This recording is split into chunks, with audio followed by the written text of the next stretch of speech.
Your $47 trillion global economy runs on copper, yet everything you believe about when humans mastered it is wrong.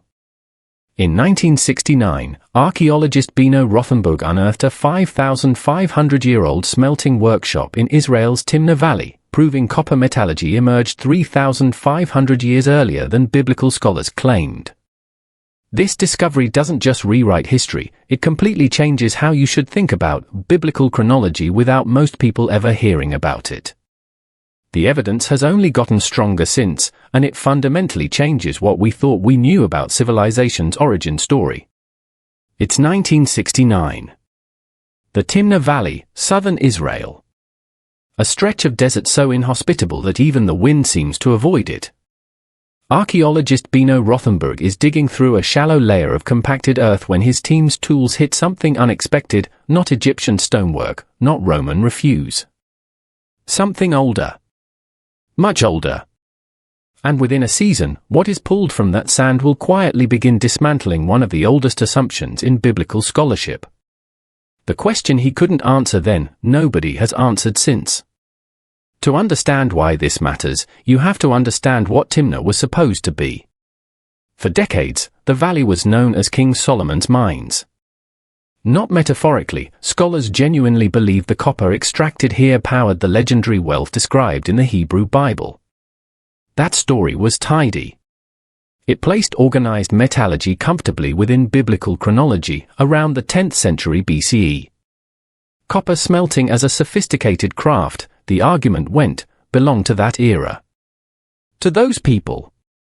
To that level of civilization. Rothenberg's 1969 excavations were meant to confirm that story. They didn't.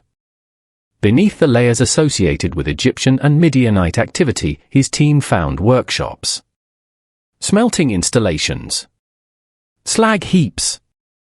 The physical residue of copper production on a scale that implied not occasional metalworking but organized, repeated, skilled industry. And the dating, even with the tools available in 1969, pointed somewhere far earlier than anyone had budgeted for. Subsequent decades of analysis have tightened that date considerably. The lower strata of the Timna workshops now place serious copper smelting activity at approximately 5,500 years ago. That's the Chalcolithic period. The Copper Age. A period that most historical frameworks describe as pre-literate, pre-urban, proto-everything. A period in which people were not, according to the consensus model, supposed to be running industrial-scale metal operations in the desert. And yet, here was the slag. Here were the crucibles. Here was the evidence that someone had figured out how to take raw copper ore, apply the precise and sustained heat required to smelt it, and produce usable metal, 1,000 years before the historical window that biblical accounts, and the scholars who mapped those accounts onto the archaeological record, had assumed. But here's where it gets stranger. And this is what I want you to hold onto for the next few minutes. In the records I've kept, few discoveries create as clean a rupture between assumption and evidence as what came out of Timna in the following excavation seasons. Because it wasn't just the metalworking that was anomalous. It was everything around it. Textile fragments. In a desert environment, hot, desiccating, brutal, organic material doesn't survive. Cloth, fiber, anything biological degrades within centuries under normal conditions. And yet, preserved in the dry anaerobic pockets of the Timna smelting site, excavators recovered woven textiles. Dyed textiles.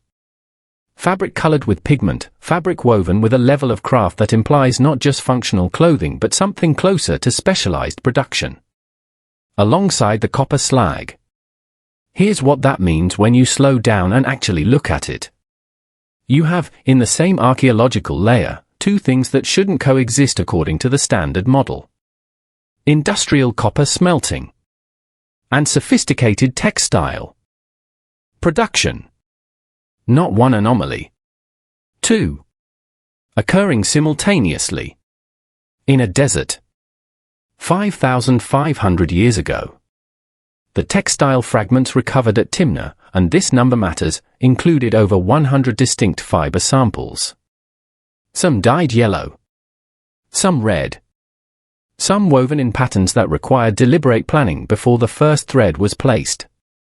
Researchers at Tel Aviv University who analyzed these materials in 2019, 50 years after Rothenberg first broke ground, confirmed the dates. Chalcolithic. Pre-literate by conventional measure. Pre-urban.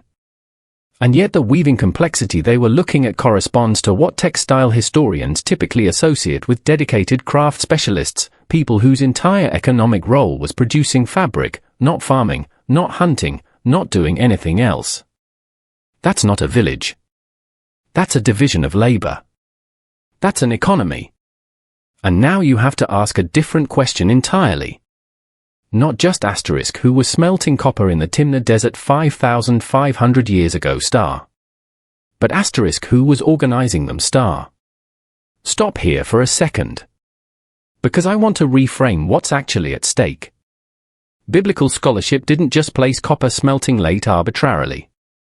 The chronology mattered because it anchored a larger story, one in which metallurgical sophistication arrives as a marker of civilization, of divine favor, of the specific peoples described in the text reaching a certain developmental threshold. The timeline wasn't incidental. It was load-bearing. Pull it, and the interpretive architecture above it shifts. Here's the precise problem.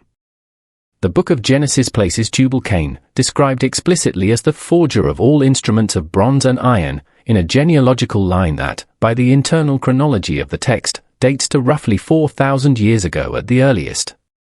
Biblical scholars mapped metallurgical mastery to that window. It fit. The archaeology, as understood before Timna, didn't contradict it. Rothenberg's lower strata contradict it by 1,500 years. Not approximately. Not within margin of error. 1,500 years. The gap between the Roman Empire's peak and right now. That is how wrong the assumed window was. Here is the pattern interrupt you probably weren't expecting. The Timna site isn't the only one. It's just the one with the best preservation.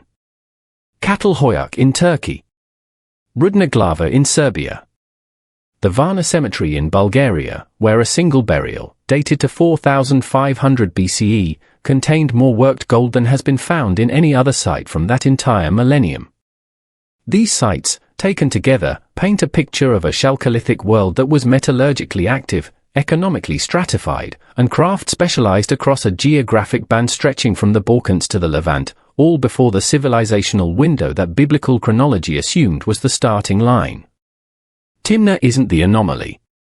Timna is the confirmation. And the Varna number is worth sitting with.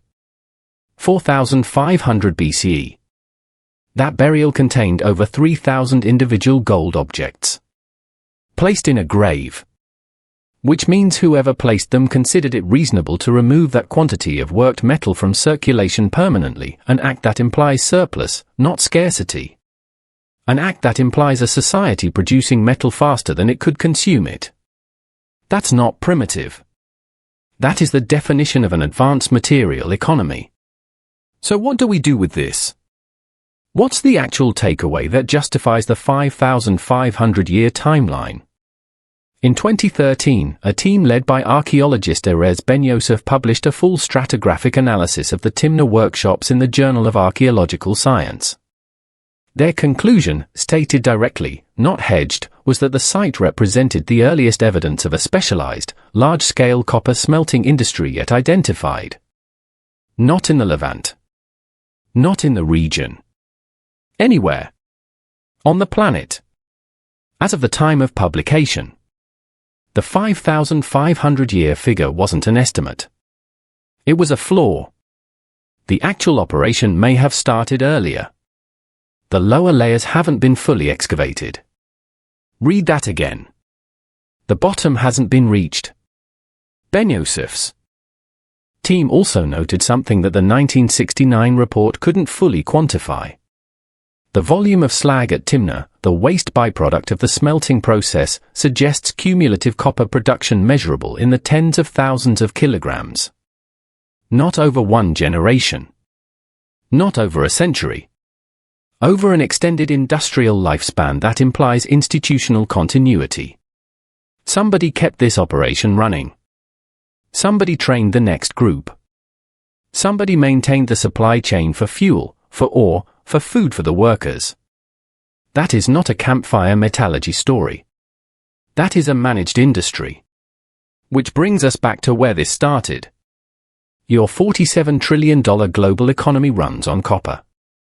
The infrastructure, the wiring, the semiconductors, the electric vehicles everyone is betting civilization's next chapter on, all of it traces a direct material line back to the moment some unnamed group of people in the Timna Desert figured out how to smelt ore. The biblical scholars who set the timeline at 3000 BCE weren't just wrong about a date. They were wrong by 3,500 years, and the civilization that filled that missing gap was already running industrial operations, weaving specialized textiles, and producing metal at scale before the stories we use to explain our origins had even begun to be told.